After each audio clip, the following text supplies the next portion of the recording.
6 দিনের ব্যবধানে কাল পদ্মা সেতুতে বসতে যাচ্ছে আরও একটি স্প্যান। দৃশ্যমান হবে ৫.৫ কিলোমিটার সেতু, বাকি থাকবে মাত্র 1 কিলোমিটারেরও কম।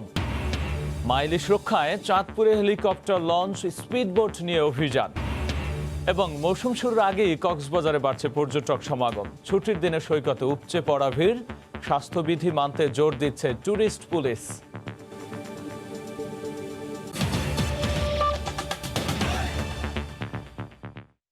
বাংলা সময়ের সঙ্গে আছি আমি গোলাম রাব্বি। 6 দিনের ব্যবধানে পদ্মা সেতুতে বসতে যাচ্ছে আরও একটি নতুন স্প্যান। এই স্প্যানটি বসানো গেলে 1 মাসে যোগ করা সম্ভব হবে রেকর্ড 4টি স্প্যান। মাঝ নদীতে 8 ও 9 নম্বর পিলারে 35তম স্প্যান যোগ করার মধ্য দিয়ে দৃশ্যমান হবে 5.25 কিলোমিটারের সেতু, বাকি থাকবে 1 কিলোমিটারেরও কম। সাইফুল ইসলামের ছবিতে এহসান জুয়েলের রিপোর্ট। টানা 4 মাস বন্ধ থাকার পর 11 অক্টোবর মাসের প্রথম স্প্যানটি বসানোর মধ্য দিয়ে তৎপরতা শুরু। তবে অনিশ্চয়তা ছিল নদীর স্রোত নিয়ে। পানির উচ্চতা কমে এলেও থেমে থেমেই বাতাসের সাথে বেড়ে যায় স্রোতের গতি। এই কারণে 32 ও 34তম স্প্যান দুটি নির্ধারিত দিনে চেষ্টা করে বসানো যায়নি, বসাতে হয়েছে পরের দিন রিজার্ভ ডেতে। এছাড়া কুল কিনারাহীন মাঝ নদীতে সাম্প্রতিক সময় স্প্যানগুলো বসাতে হওয়ায় স্প্যানবাহী ক্রেন নোঙর করতে সমস্যা হচ্ছে। অন্য সময় দুই পারের মাটিতে কেবল টেনে নোঙর করা হলেও এক্ষেত্রে নোঙর করতে হচ্ছে নদীর তলদেশের মাটিতে। একইভাবে নোঙর ফেলতে হবে 35তম স্প্যানের ক্ষেত্রেও। তবে এই পদ্ধতিতে আগের 3টি স্প্যান বসানোর অভিজ্ঞতা কাজে লাগবে এইবারে স্প্যানটি বসাতে। এখন ডিসেম্বরের 10 আমাদের টার্গেট। এই মাসে একটা, নভেম্বরে 4টা, ডিসেম্বরে 2টা। এই স্প্যানটি বসানোর পর টানা 6টি স্প্যানে মাওয়া প্রান্তে দৃশ্যমান হবে প্রায় 1 কিলোমিটার সেতু। জাজিরা প্রান্তে 29টি স্প্যানের দৃশ্যমান করা আছে 4 কিলোমিটারের বেশি। আগে যেখানে একটি স্প্যান বসতে সাধারণত 1 থেকে 2 মাস সময় লাগতো, এখন সেখানে 1 সপ্তাহের কম বিরতিতে যোগ হচ্ছে নতুন স্প্যান। লক্ষ্য 10ই ডিসেম্বরের মধ্যে সবগুলো স্প্যান বসানো। একটি নতুন স্প্যান যোগ হওয়া সে লক্ষ্যের পথে এক ধাপ অগ্রগতি। এহসান জুয়েল, সময় সংবাদ, মাওয়া, মুন্সিগঞ্জ। পবিত্র ঈদে মিলাদুন্নবী উপলক্ষে চট্টগ্রামে আঞ্জুমানে রহমানিয়া আহমদিয়া সুন্নিয়া ট্রাস্টের আয়োজনে অনুষ্ঠিত হয় বর্ণাঢ্য জশনে জুলুস। এতে অংশ নিয়ে ফ্রান্সে মহানবী সাল্লাল্লাহু আলাইহি ওয়াসাল্লামের অবমাননার প্রতিবাদ জানিয়েছেন লাখো মুসল্লি। পাশাপাশি বিশ্বের শান্তি প্রতিষ্ঠায় রাসূলের আদর্শ অনুসরণের আহ্বান জানানো হয়। আশরাফুল আলম মামুনের ক্যামেরায় শফিকুল আলমের রিপোর্ট। হাতে কালেমা খচিত ব্যানার ও পতাকা, মুখে রাসূলের শানে দরুদ ও সালাম। সকালে লাখো নবী ভক্তের স্লোগানে মুখরিত হয়ে ওঠে পুরো নগরী। বিশ্বমানবতার মুক্তির দিশারি মহানবী হযরত মুহাম্মদ সাল্লাল্লাহু আলাইহি ওয়াসাল্লামের আগমন ও ওফাতের দিনটিকে স্মরণে শুক্রবার চট্টগ্রামে অনুষ্ঠিত হয় জশ্ন জুলুস। মুসলিম উম্মার শান্তি কামনার পাশাপাশি মহানবীর আদর্শে উজ্জীবিত হয়ে জীবন গড়ার প্রত্যয় ব্যক্ত করেন মুসল্লিরা। 4 কিলোমিটার দীর্ঘ এই শোভাযাত্রায় ছিল বর্ণাঢ্য মোটর র্যালিও। রাস্তার দুপাশে দাঁড়িয়ে নবীপ্রেমীদের শুভেচ্ছা জানান নগরবাসী। জুলুসের স্বাস্থ্যবিধি মানা নিশ্চিতে বিতরণ করা হয় মাস্ক ও হ্যান্ড স্যানিটাইজার। আমাদের কাছে ঈদের আনন্দ মনে হচ্ছে। আল্লাহ রাসূলের ইশকে মহব্বতে একটা সমৃদ্ধশালী বাংলাদেশ গড়তে চাই। কোনো জঙ্গিবাদ নিবাদ যাক। ইনশাআল্লাহ বিশ্ব মহামারী সহ সকল পরিস্থিতিতে রহমতুল্লাহ আলামিন নবী রাসূল পাক সাল্লাল্লাহু আলাইহি ওয়াসাল্লামের উসিলায় আমরা নাজাত পাবো। সম্প্রতি ফ্রান্সে মহানবীকে কটূক্তির প্রতিবাদ সম্বলিত পোস্টারও শোভা পায় শোভাযাত্রায়। গোটা বিশ্বকে আল্লাহ যেন নেজাত আর মুক্তি দান করেন, আমাদের বাংলাদেশকে যেন এই বৈশ্বিক মহামারী থেকে নেজাত দান করেন। মহানবীর প্রতি ভালোবাসায় 1974 সাল থেকে চট্টগ্রামে জশ্ন জুলুস পালন করছে আঞ্জুমানে রহমানিয়া আহমদিয়া সুন্নিয়া ট্রাস্ট। হযরত মুহাম্মদ সাল্লাল্লাহু আলাইহি ওয়াসাল্লামের জন্মদিনে উম্মত মুহাম্মদের এমন জামায়াত শিক্ষা দেয় শান্তি এবং ঐক্যের। ইসলামী চিন্তাবিদরা বলছেন, ইসলামে গৌরব উজ্জ্বল ফিরিয়ে আনতে হলে এরকম ঐক্যের কোনো বিকল্প নাই। শফিকুল আলম, সময় সংবাদ, চট্টগ্রাম। এদিকে দেশের বিভিন্ন স্থানে নানা কর্মসূচির মধ্য দিয়ে যথাযোগ্য মর্যাদায় ঈদে মিলাদুন্নবী পালন করা হচ্ছে। স্বাস্থ্যবিধি মেনে র্যালি ও আলোচনা সভায় অংশ নেন ধর্মপ্রাণ মুসল্লিরা। তবে করোনা পরিস্থিতির কারণে শিথিলতা ছিল সব ধরনের কার্যক্রমে। ব্যুরো প্রতিবেদক ও জেলা প্রতিনিধিদের পাঠানো তথ্য, ছবি নিয়ে রিপোর্ট। প্রিয় নবী হযরত মুহাম্মদ সাল্লাল্লাহু আলাইহি ওয়াসাল্লামের আদর্শকে লালন করে দেশ জুড়েই পালন করা হয়েছে ঈদে মিলাদুন্নবী। পবিত্র ঈদে মিলাদুন্নবী উপলক্ষে নারায়ণগঞ্জে জশ্নে জুলুস বের হয়। শুক্রবার সকালে নিতাইগঞ্জ এলাকার নগর ভবনের সামনে থেকে র্যালি বের হয়ে বিভিন্ন সড়ক ঘুরে একই স্থানে গিয়ে শেষ হয়। এতে কয়েক হাজার মুসল্লি অংশ নেন। খুলনায় ধর্মীয় বিভিন্ন সংগঠনের উদ্যোগে নগরীর ময়লাপোতা মোড় থেকে র্যালি বের হয়ে বিভিন্ন সড়ক ঘুরে শিববাড়ি মোড়ে গিয়ে শেষ হয়। পরে আলোচনা সভায় দিনটির গুরুত্ব তুলে ধরা হয়। বরিশালে জুমার নামাজের পর নগরীর কালেক্টরেট জামে মসজিদে দোয়া মোনাজাত করা হয়। এ সময় প্রশাসনের ঊর্ধ্বতন কর্মকর্তারা উপস্থিত ছিলেন। দেশে ইলিশ উৎপাদনে রেকর্ডের পর রেকর্ড হচ্ছে, একই সাথে বাড়ছে মাছের আকার। গত এক দশকে কেবল এই অঞ্চলে আহরণ করা হয়েছে ৩৭,২৫,০০০ মেট্রিক টন ইলিশ মাছ। বিস্তারিত জানাচ্ছেন কমল দে। ইলিশকে জাতীয় মাছ হিসেবে স্বীকৃতি দেওয়া হলো, এ নিয়ে বাস্তবধর্মী গবেষণা একেবারে কম। বিশ্ব খাদ্য সংস্থা 1953 সাল থেকে ইলিশ মাছ নিয়ে তথ্য সংগ্রহ করলো। এই তালিকায় বাংলাদেশ যুক্ত হয় 1984 সালে। গত 67 বছরে বিশ্বে সংগৃহীত 1,25,00,000 মেট্রিক টন ইলিশ মাছের মধ্যে 36 বছরে বাংলাদেশে উৎপাদন হয়েছে 97 লাখ মেট্রিক টন। গঙ্গা ব্রহ্মপুত্র মেঘনা অববাহিকা, এটার এই অঞ্চলটা ইলিশের খাদ্যকণা বা খাদ্যচক্র এবং আবাসস্থল হিসাবে অত্যন্ত উপযুক্ত। মূলত 500 বর্গ কিলোমিটারের গঙ্গা ব্রহ্মপুত্র মেঘনা অববাহিকা ইলিশের মূল বিচরণ ক্ষেত্র, কিন্তু নানা জটিলতায় ডিমপাড়া সহ জীবনচক্রে নানা সমস্যায় পড়তে হচ্ছে ইলিশ মাছকে। তাই বিদ্যমান সমস্যাগুলো সমাধান করা না হলে মাছ আহরণের হার কমে আসতে পারে বলে শঙ্কা মৎস্য বিশেষজ্ঞদের। নদীতে ইলিশের পরিমাণ কম, অর্থাৎ নদীতে কম ঢুকছে, নদীর মুখ জাল দিয়ে বন্ধ করে ফেলা হয়েছে। তাহলে কাজেই নদীর মুখে অবশ্যই একটি করিডোর ইলিশের জন্য সারা বছরের জন্য খোলা রাখতে হবে, যেখানে কোনো জাল পাতা যাবে না। সাগরে ইলিশ মাছ ধরার উপর নির্দিষ্ট সময় নিষেধাজ্ঞা থাকায় গত 2 বছর ধরে বড় সাইজের ইলিশ মাছ জেলেদের জালে ধরা পড়ছে বলে মনে করেন এই মৎস্য কর্মকর্তা। 65 দিন কিন্তু সাগরে মাছ ধরা বন্ধ রাখছিলাম এবং কঠোরভাবে এটা মানা হয়েছে, যার জন্য মাছগুলো কিন্তু বড় হওয়ার সুযোগ পাইছে, যার জন্য আমরা এই বছর এত বড় বড় ইলিশ দেখতেছি বাজারে। তবে ইলিশের জন্য নিরাপত্তা স্থান নিশ্চিত করা না গেলে মিয়ানমারের ইরাবতী অববাহিকায় ইলিশ চলে যাওয়ার শঙ্কা বিশেষজ্ঞদের। আমরা এটা করতে ব্যর্থ হই, তাহলে কিন্তু ইলিশ তার নিজের মতো করেই তার আবাসভূমি সে পছন্দ করে নিবে, যেটা আমাদের জন্য অত্যন্ত দুর্ভাগ্যজনক হবে। 2019 সালে বাংলাদেশে আরোহণ হয়েছে 5,33,000 মেট্রিক টন ইলিশ মাছ। কমল দে, সময় সংবাদ, চট্টগ্রাম। এদিকে ইলিশ রক্ষায় চাঁদপুরে আকাশ ও নৌপথে সাঁড়াশি অভিযান চালিয়েছে আইন শৃঙ্খলা বাহিনী। হেলিকপ্টার, লঞ্চ, স্পিডবোটে দুর্গম চরাঞ্চলের জেলে পল্লীগুলোয় টহল দেওয়া হয়। এ সময় নিষেধাজ্ঞা না মানায় পুড়িয়ে দেওয়া হয় 2 শতাধিক মাছ ধরা নৌকা এবং জাল। ফারুক আহমেদের পাঠানো তথ্য, ছবিনে রিপোর্ট। শুক্রবার ভোর থেকেই পদ্মা ও মেঘনা নদীর দুর্গম চরাঞ্চলের জেলেপল্লীতে অভিযান শুরু করে আইনশৃঙ্খলা পথে একযোগে চালানো হয় অভিযান। হেলিকপ্টার, লঞ্চ, স্পিডবোটে অভিযানে অংশ নেন আইনশৃঙ্খলা বাহিনীর 2 শতাধিক সদস্য। টানা 8 ঘন্টা পর বেলা 11টায় অভিযান সমাপ্ত করা হয়। একটা সফল অভিযান হয়েছে আমি বলবো। ইলিশ রক্ষায় যে সরকার কঠোর পদক্ষেপ নিয়েছে, এই পদক্ষেপ আমরা বাস্তবায়ন করব। এর আগে 25শে অক্টোবর রাজরাজেশ্বর এলাকায় অভিযান চালাতে গেলে নৌ পুলিশের উপর হামলা চালায় জেলেরা। এতে 20 পুলিশ সদস্য আহত হন। এই ঘটনার পর থেকেই অভিযান জোরদার করা হয়। এদিকে ভৈরবে মেঘনা ও কালী নদীতে অভিযান চালিয়ে 6 জেলেকে বিভিন্ন মেয়াদে সাজা দিয়েছেন ভ্রাম্যমাণ আদালত। স্বাস্থ্য অধিদপ্তরের হিসেবে করোনা আক্রান্ত হয়ে দেশে 24 ঘন্টায় 19 জন মারা গেছেন।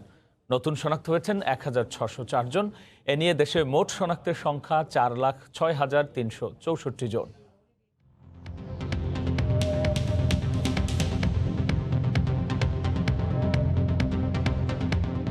দেশে একদিনে নমুনা পরীক্ষা করা হয়েছে 14,141 জনের। এ পর্যন্ত মোট নমুনা পরীক্ষা হয়েছে 23,24,730 জনের। 24 ঘন্টায় নতুন শনাক্ত হয়েছে 1,604 জন। এ নিয়ে দেশে মোট রোগীর সংখ্যা 4,06,364 জন।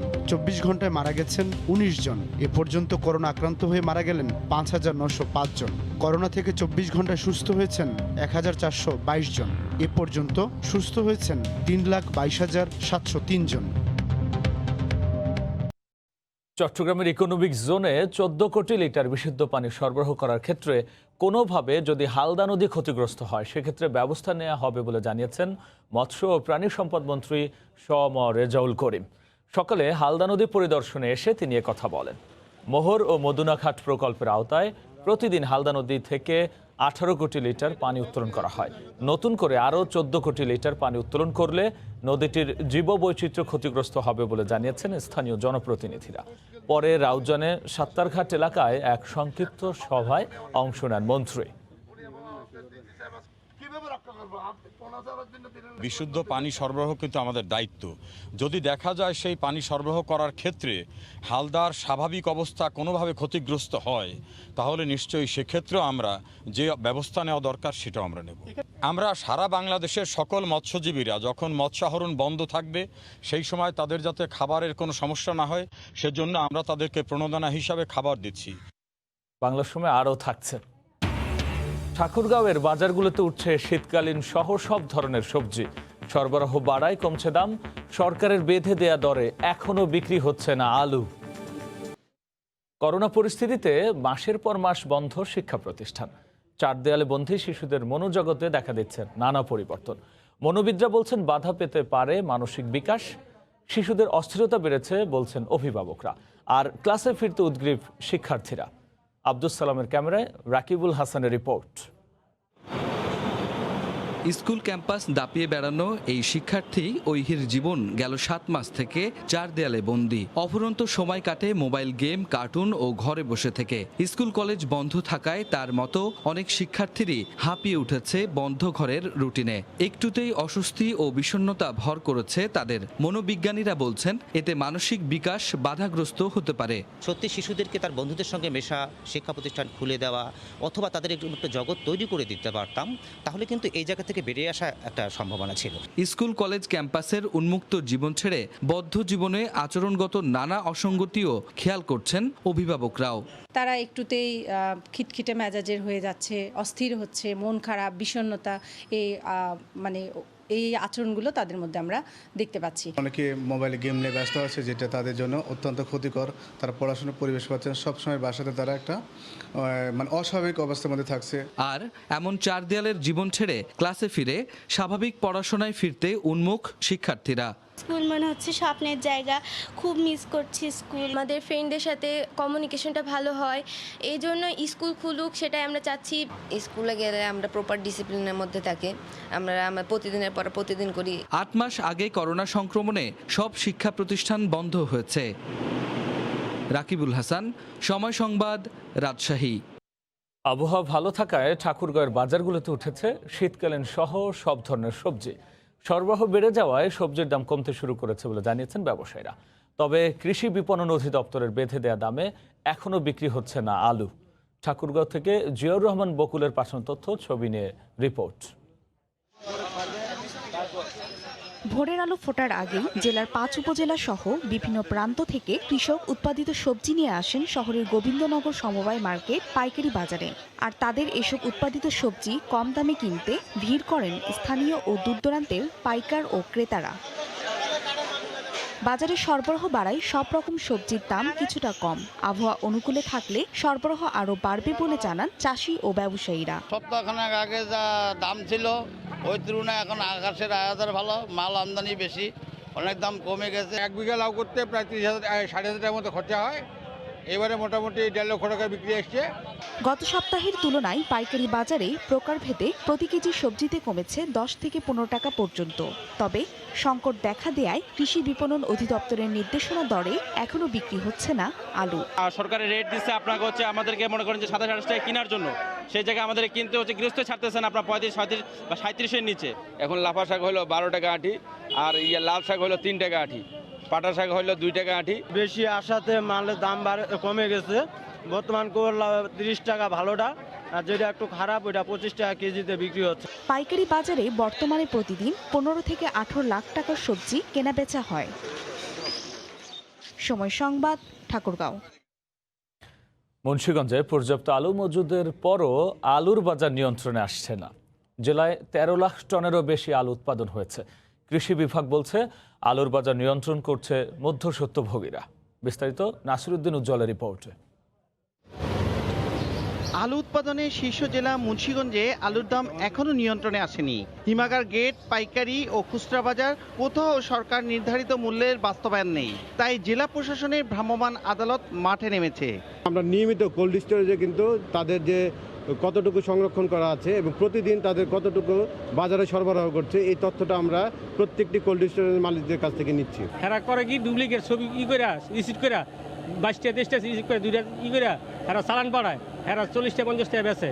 আমার কাছে 10 বছর 20 বছর আলু বেচে না। আলু তো কম দামে বেচতে পারি না, এই জন্য বেশি দামে বেশি ব্যস্ত, এই জন্য আলুই আনি না। এদের দুগা আলু আনি, দুগা বেশি। আলুর বাজার 50 টাকা থেকে এখন 40 টাকায় নেমেছে। খুচরা বাজারে কেজি প্রতি 35 টাকা নিশ্চিত করতে অভিযান চলছে। বীজ আলু আমাদের পর্যাপ্ত পরিমাণে আছে এবং সরকার নির্ধারিত মূল্য যে দিয়েছে সেই মূল্যতেই বিক্রি হবে। কোল্ড স্টোরেজে অর্থাৎ মিল গেটে, তারপরে হচ্ছে পাইকারি বাজারে, খুচরা বাজারে সরকার নির্ধারিত যে মূল্য আছে সেই মূল্যে যাতে আলু বিক্রি হয় সেটি তদারকি করার জন্য শুরু থেকেই আমরা মাঠে আছি। কৃষি বিভাগ বলছে জেলার হিমাগারগুলোতে 1 লাখ মেট্রিক টনেরও বেশি খাবার আলু মজুত রয়েছে। নাসিরউদ্দিন উজ্জ্বল, সময় সংবাদ, মুন্সিগঞ্জ। সাপ্তাহিক ছুটির দিন হওয়ায় শুক্রবার রাজশাহীর নওদাপাড়া মাছের আড়তে সব ধরনের মাছের সরবরাহ বেড়েছে, আর এতে কমে এসেছে দাম। তবে মৎস্য চাষিদের দাবি উৎপাদন খরচের তুলনায় বাড়েনি দাম। বিস্তারিত সাইফুর রহমান রকির রিপোর্ট। ভোরের আলো ফোটার পর থেকে মৎস্য চাষিরা তাদের পুকুরের মাছ ধরে নিয়ে আসতে শুরু করেন বাজারে। সময় বাড়ার সাথে বাজারে বাড়তে থাকে রুই, কাতলা, পাঙ্গাস, বোয়াল, সিলভার কাপ সহ হরেক রকম তাজা মাছের সরবরাহ। সেই সাথে বাড়ে ক্রেতা বিক্রেতার সমাগম। প্রতিদিন সকাল থেকে রাজশাহীর নওদাপাড়া মাছের আড়তে চলে পাইকারি বেচাকেনা। মৎস্য চাষিদের দাবি মাছের উৎপাদন খরচ যেভাবে বেড়েছে সে তুলনায় বাড়েনি দাম। এক বস্তা ফিট আপনার কিনতে হচ্ছে 900-920, আর মাছের দাম এসে আপনার কম দাম। গত বছরের থেকে বাজারে বের কম। শুধু পুকুর নয়, নদী খাল বিলের খয়রা, ট্যাংরা, পুঁটি, গুচি মাছও ওঠে এই আড়তে। সরবরাহ বেড়ে যাওয়ায় বিলের মাছের দামও কম বলে জানান ব্যবসায়ীরা। এখন বিলের মাছ অতিরিক্ত আসছে, এখন কিছু হলো কমেছে দাম। বিলের মাছ খলছে, পুঁটি, ট্যাংরা, ফালগুজি এগুলা। এসব মাছ ক্ষুদ্র ও মাঝারি ব্যবসায়ীরা পাইকারি দরে কিনে বিক্রির জন্য নিয়ে যান স্থানীয় বাজারগুলোতে। আবার ট্রাক যোগে তাজা মাছ ঢাকা সহ বিভিন্ন জেলায় চলে যায়। আমরা মাছ কিনি, সাপ্লাই বাজারে পাঠাই, এখানে আমরা আবার মাছ কিনে আবার গ্রামে বিক্রি করি। মাছ যাচ্ছে আপনারা ঢাকা, সিলেট, আপনারা সব জায়গায় যায়। রাজশাহী মৎস্য অধিদপ্তর জানায় জেলায় 13,000 হেক্টর জমিতে মোট 50,000 পুকুর রয়েছে। বছরে মাছ উৎপাদন হয় প্রায় 84,000 মেট্রিক টন। সাইফুর রহমান রকি, সময় সংবাদ, রাজশাহী। পর্যটন মৌসুম শুরুর আগেই বিশ্বের দীর্ঘতম সমুদ্র সৈকতে ভিড় করতে শুরু করেছেন পর্যটকরা। সাপ্তাহিক ছুটির দিনে দেশের দূর দূরান্ত থেকে ছুটে আসা বিনোদন প্রেমীরা মেতেছেন সাগরে। পর্যটকদের করোনা নির্দেশনা মেনে চলার পাশাপাশি নিরাপত্তা জোরদার করা হয়েছে বলে জানিয়েছে ট্যুরিস্ট পুলিশ। আরও জানাচ্ছেন সুজাউদ্দিন রুবেল। উত্তাল সাগর কিংবা বিশাল বিশাল ঢেউয়ে দেখা নেই সমুদ্র সৈকত কক্সবাজারে। আবহাওয়া অনেকটাই ভালো, তাই শান্ত শীতল সাগরে সমুদ্র স্নানে মেতে উঠেছেন পর্যটকরা।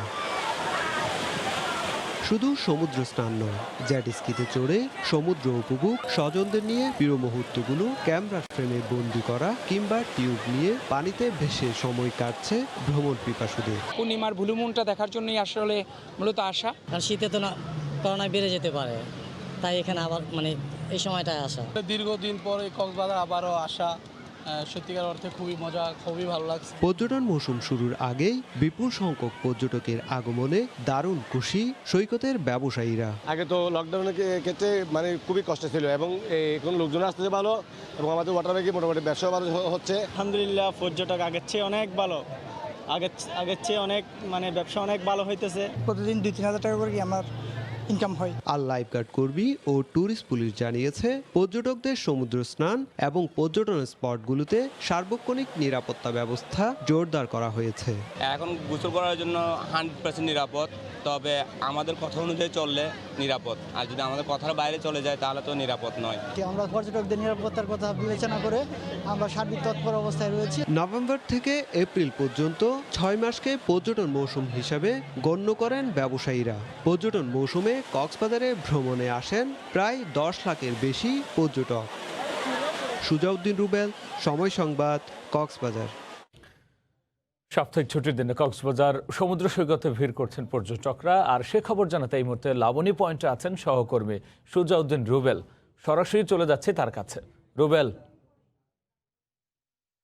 তার পরপরই জমে উঠেছে কক্সবাজার সমুদ্র সৈকত সংলগ্ন যে বার্মিস মার্কেট রয়েছে সেই বার্মিস মার্কেটে। কারণ পর্যটন নগরী কক্সবাজারে সকাল এবং বিকেল পর্যন্ত যে সৌন্দর্য, প্রকৃতির যে সৌন্দর্য, সেটা উপভোগ করার পরপরই কিন্তু বিনোদনের তেমন কোনো জায়গা থাকে না। তার কারণে কিন্তু পর্যটকরা যে সমুদ্র সৈকতের যে বার্মিস মার্কেট রয়েছে সেই বার্মিস মার্কেটে ছুটে আসেন। আমরা এখন দেখতে পাচ্ছি পর্যটকরা কিন্তু এখানে যে শামুক, ঝিনুক এবং যে আচারের ব্যবসায়ী দোকান রয়েছে সেই ব্যবসায়ীদের দোকানে ভিড় করছে, অনেকেই কেনাকাটা করছেন। আমরা বেশ কিছু পর্যটকের সাথে কথা বলেছিলাম, তারা যে বিষয়টি বলছে যে এখানে তারা বেড়াতে আসেন, বেড়াতে আসার পর যে তাদের আত্মীয় স্বজন রয়েছে তাদের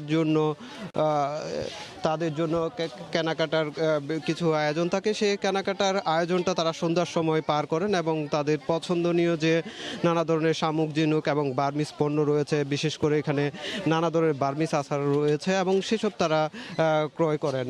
আমরা এখন দেখতে পাচ্ছি পর্যটকরা কিন্তু কেনাকাটা করছেন এবং সাথে সাথে এখানে আরও কিছু যে বাচ্চাদের খেলনার জিনিস রয়েছে এবং নানা ধরনের বার্মিস স্যান্ডেল, কিংবা এখন আপনারা দেখতে পাচ্ছেন একটি দোকানে বিপুল সংখ্যক পর্যটক তারা কেনাকাটায় ব্যস্ত রয়েছেন। অন্যদিকে ব্যবসায়ীরাও বেশ ভালো বেচা বিক্রি করছে। করোনার কারণে বেশ কয়েকদিন ধরে তারা নানা ধরনের সমস্যায় ছিল। গত 5 মাস বলতে গেলে তারা সমস্যা ছিল, কিন্তু পর্যটন কেন্দ্র খুলে দেওয়ার পরপরই কিন্তু বিপুল সংখ্যক পর্যটক এখন কক্সবাজারে আসতে শুরু করেছে, যার কারণে তারা ভালো বেচা বিক্রি করতে পারায় ব্যবসায়ীরা খুব দারুণ খুশি বলে আমাদেরকে জানিয়েছেন। আমরা বেশ কয়েকজন ব্যবসায়ীর সাথে কথা বলেছিলাম, তারা বলছে যে সাপ্তাহিক যে ছুটির দিন রয়েছে শুক্র এবং শনি, এই 2 দিনে তারা প্রতিটি বার্মিস দোকানে ম্যাক্সিমাম আনুমানিক 50 থেকে 60 হাজার টাকা বেচা বিক্রি করেন। অন্যদিকে অন্যান্য সময়তে 30 থেকে 40 হাজার টাকা তারা ব্যবসা করছেন বলে আমাদেরকে জানিয়েছেন। আমরা এখন বেশ যে কক্সবাজার সমুদ্র যে ছাতা মার্কেট রয়েছে সেই ছাতা মার্কেটে অবস্থান করছি। প্রতিটি দোকানে কিন্তু পর্যটকরা ভিড় করছেন এবং তারা নানা ধরনের কেনাকাটায় ব্যস্ত হয়ে আছেন। আমরা ব্যবসায়ীদের সূত্রে জানতে পেরেছি যে কক্সবাজারের লাবণী পয়েন্টের এখানে ছাতা মার্কেট রয়েছে, সেই ছাতা মার্কেটে আনুমানিক 300 দোকান রয়েছে। 300 দোকানে প্রতিদিন 50 থেকে 60 হাজার টাকা বেচা বিক্রি করছেন সাপ্তাহিক ছুটির দিনে। সে কারণে তারা নানা ধরনের সন্তুষ্টিও প্রকাশ করেছেন, তারা পরিস্থিতি ভালো থাকায় এবং করোনার যে নির্দেশনা রয়েছে প্রশাসনিক, সেই নির্দেশনা মেনে তারা বেচা বিক্রি করছেন বলে আমাদেরকে জানিয়েছেন। তো রাবি, এই ছিল আমার কাছে কক্সবাজার সমুদ্র সৈকতের লাবণী পয়েন্ট থেকে সবশেষ। কক্সবাজার থেকে যুক্ত হয়েছিলেন সহকর্মী সুজাউদ্দিন রুবেল। বরিশাল শের-ই-বাংলা মেডিকেল কলেজ হাসপাতালের ইন্টার্ন ডক্টরস অ্যাসোসিয়েশনের সভাপতি, সাধারণ সম্পাদক সহ কয়েকজনের বিরুদ্ধে মামলা করা হয়েছে। গত রাতে নগরীর কোতোয়ালি থানায় মামলাটি করেন হাসপাতালটির মেডিসিন ইউনিট 4-এর সহকারী রেজিস্ট্রার ডাক্তার মোহাম্মদ মাসুদ খান। এতে আসামি করা হয় ইন্টার্ন ডক্টরস অ্যাসোসিয়েশনের সভাপতি সজল পান্ডে, সাধারণ সম্পাদক তরিকুল ইসলাম ও 5ম বর্ষের শিক্ষার্থী অফির নাম উল্লেখ সহ অজ্ঞাত আরও 4-5 জনকে। আসামিরা তাকে মারধর ও নির্যাতন করেছে বলে মামলার এজাহারে উল্লেখ করা হয়েছে। তদন্ত করে আইনি ব্যবস্থা নেওয়া হবে বলে জানিয়েছে পুলিশ। এদিকে ইন্টার্ন চিকিৎসকরা বলছেন নেতাদের সঙ্গে আলোচনা করে তারা পরবর্তী সিদ্ধান্ত নেবেন।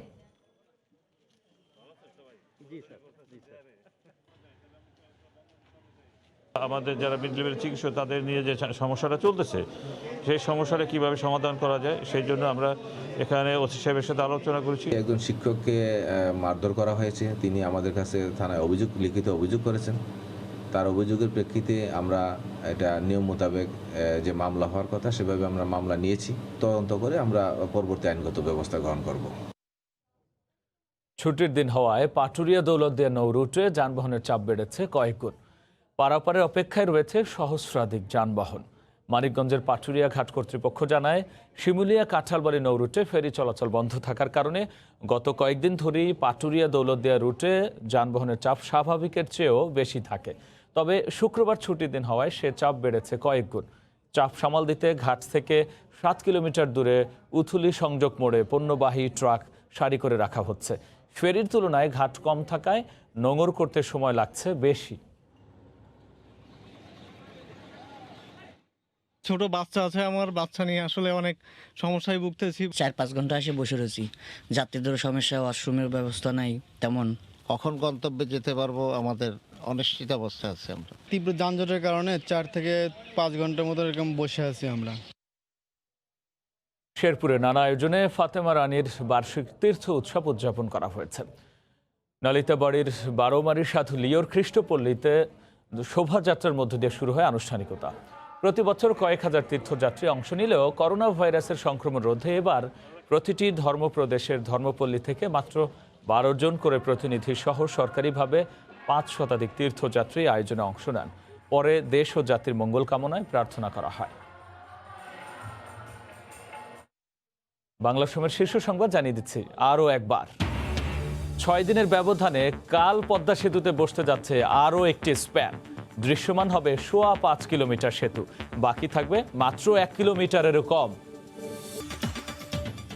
এই ছিল বাংলার সময়, সঙ্গে থাকুন সময়।